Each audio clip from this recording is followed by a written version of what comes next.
সবাইকে অনেক অনেক শুভেচ্ছা।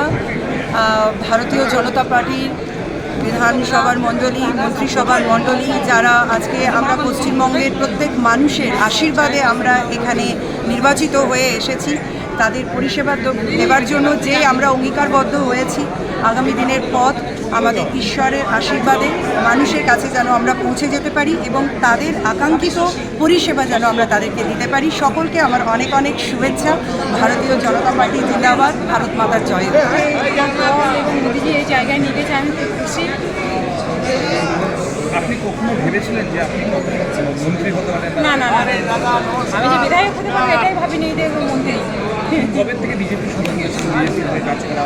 2014 থেকে সেখান থেকে এই সফরটা কেমন ছিল? খুব ভালো। अब मंत्री होने के बाद, मंत्री बनने के बाद क्या कुछ चीज़ें आप करना चाहती हैं? कुछ है आपके जहन में? কি কাজ করবেন মন্ত্রী? কি কাজ করবেন? দেখুন, আমার যে বিধায়ক ছিলাম তখন একটা বিধানসভা ছিল, কিন্তু আউটকাম নিয়ে ভাবনা চিন্তা করলো। এখন তো পুরো পশ্চিমবঙ্গের ভাবনা ছিল। কতটা বাড়লো? ঈশ্বরকে আমি ধন্যবাদ জানাচ্ছি, আমার পরিবার, দলের যে আমার উপরে ভরসা করে এই দায়িত্ব দিলেন। আর জনগণ, আমার বিধানসভার জনগণ আমায় আশীর্বাদ করে এই জায়গা। আমি জনগণের সেবার স্বার্থে বাংলাকে সোনার বাংলা মাননীয় মুখ্যমন্ত্রী শুভেন্দু দার নেতৃত্বে গড়েছিলেন। নতুন দায়িত্ব, নতুন কাজ, টেনশনও হচ্ছে অনুভূতি থেকে। টেনশন কেন স্যার? ক্যাবিনেট মন্ত্রিত্ব একটু কঠিন ব্যাপার, দেখা যাক।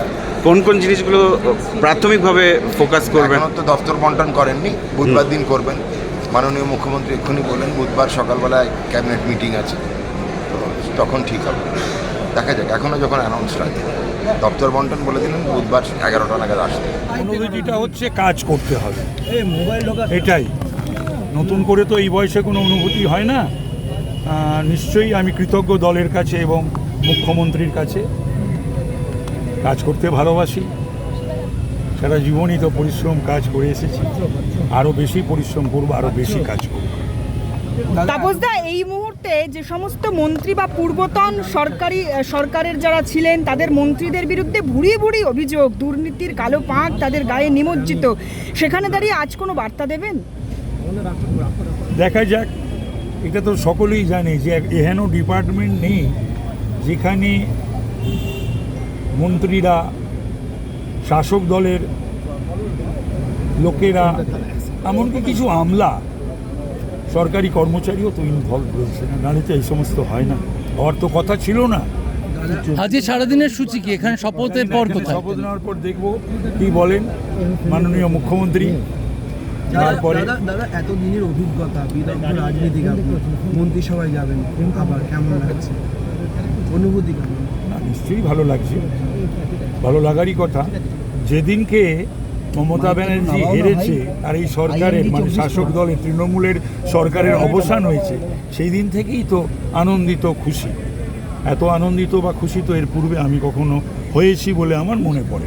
সবাই, আমার সবাই সহকর্মী। আজকে আমার ধারণা এই মন্ত্রিসভাতে আমাদের সহকর্মী একাধিক প্রতিনিধি থাকছে এবং আমার মনে হয় আপনারাও সবাই খুব আনন্দিত।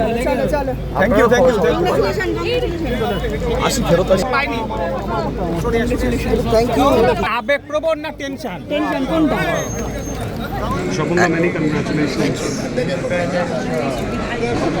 এক অনন্য অনুভূতি, অবিশ্বাস্য। এখন দায়িত্ব অনেক বেশি, এবারে দেখা যাক।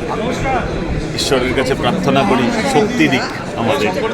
নিশ্চয় দীর্ঘদিন লড়াই করে এই আজকে যে এই সম্মান পেলাম এবং দায়িত্ব বেড়ে গেল, মানুষের জন্য কাজ করতে চাই, সেই দায়িত্ব দিয়েছেন আমাদের মাননীয় মুখ্যমন্ত্রী এবং রাজ্যের প্রিয় সভাপতি। তাদেরকে আন্তরিকভাবে কৃতজ্ঞতা জানাই। তারা যে দায়িত্ব দেবেন নিষ্ঠা সহকারে সেই দায়িত্ব পালন করবেন। পশ্চিমবঙ্গের মানুষ এবং বিশেষ করে আমি পশ্চিমবঙ্গের মানুষের কাছে কৃতজ্ঞতা জ্ঞাপন করি। পশ্চিমবঙ্গের মানুষ আমাদের ভারতীয় জনতা পার্টি সরকারকে আজকে গেছে এবং সরকার সকল পশ্চিমবঙ্গবাসীর জন্য কাজ করবে। সেই মর্মে অলরেডি আমাদের সম্মানীয় মুখ্যমন্ত্রী শ্রী কাজ শুরু করে দিয়েছে। কি বলবো, আমাদের স্বপ্ন পুরো হয়েছে। ডক্টর শ্যামাপ্রসাদ মুখার্জিকে আমরা শ্রদ্ধাঞ্জলি দিতে পেরেছি এই জীবনকালে। 73 থেকে পার্টি করি আমরা, একটা সৈনিক পার্টি। সৈনিক হিসাবে যা আদেশ হবে তাই আমরা করব। দেখুন, আমাদের অনেক পুরনো লোকেরা হারিয়েছে আমরা, সত্যি তো তারা শেষ সময় পর্যন্ত তো তাদের আকাঙ্ক্ষা ছিল আমরা যেন বাংলায় সরকারটা দেখে যেতে পাই, তো পারেনি। এমন আমাদের যারা আছেন তপনদা, এরা চলে গেছেন, আরও অনেক আমাদের বরিষ্ঠ কার্যকর্তারা। আমরা সত্যি তো আজকে এই সরকারের সময়কালে তাদের পাচ্ছি না, আমরা তাদেরকে দেখছি না।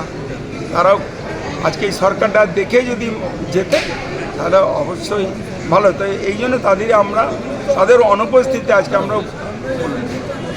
আনন্দের দিন, স্বাভাবিক যে বাংলায় যে একটা দুরবস্থা চলছিল, অন্ধকার দিন নেমে এসেছিল বাঙালি হিন্দুর জীবনে, তা থেকে মুক্তির আলো দেখা যাচ্ছে। এবং যে দুর্নীতি পঙ্কিল আবর্তে বাংলা পিছিয়ে চলছিল, সেখান থেকে ঘুরে দাঁড়ানোর জন্য যে চেষ্টা চলছে, তাতে নতুন সরকারের অবদান থাকবে, কেন্দ্র সরকার সহযোগিতা করবে।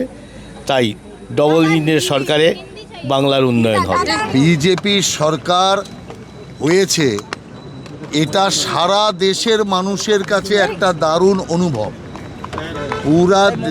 সারা দেশের মানুষের কাছে একটা দারুণ অনুভব। আমি তো বিভিন্ন দেশের বিভিন্ন মানুষের সাথে কথা বলছি, তারা এখন সন্তোষ প্রকাশ করছে। কোনো একটি রাজ্যের বিজয়ে সারা দেশের সন্তুষ্টি এই প্রথম দেখলাম। তার কারণ সবাই চায় যে এই অযোগ্য, অপদার্থ, স্বৈরতান্ত্রিক শাসন থেকে মুক্তি, আর সেটা হয়েছে। তাই আনন্দে মানুষ বিভোর। আমাদের আজকে সম্প্রসারণ মন্ত্রিসভার হচ্ছে, এটা স্বাভাবিক বিষয়, কারণ এই সম্প্রসারণের মধ্য দিয়ে মানুষের কাছে আরও বেশি যে সমস্ত সরকারি সুযোগ সুবিধা তা পৌঁছে দেওয়া, জনকল্যাণের কাজকে আরও সুনিশ্চিত করার কাজ আমরা করব। আর পরিষ্কারভাবে যে নাটক পশ্চিমবাংলার মাটিতে করার চেষ্টা হচ্ছে, সেই নাটক ফলপ্রসূ হবে না। অতএব মমতা ব্যানার্জির ডাইরেকশানে তৃণমূল কংগ্রেস যতই নাটক করার চেষ্টা করুক, নাটকের প্রথমেই তৃণমূল কংগ্রেস ভোকাটা হয়ে গেছে। আমাদের ভিডিও ভালো লাগলে লাইক এবং শেয়ার করুন। কমেন্ট সেকশনে গিয়ে জানান আপনাদের মতামত। আরও ভিডিও পেতে আমাদের চ্যানেল সাবস্ক্রাইব করুন এবং প্রতি মুহূর্তে খবরের আপডেট পেতে প্রেস করুন বেল আইকন।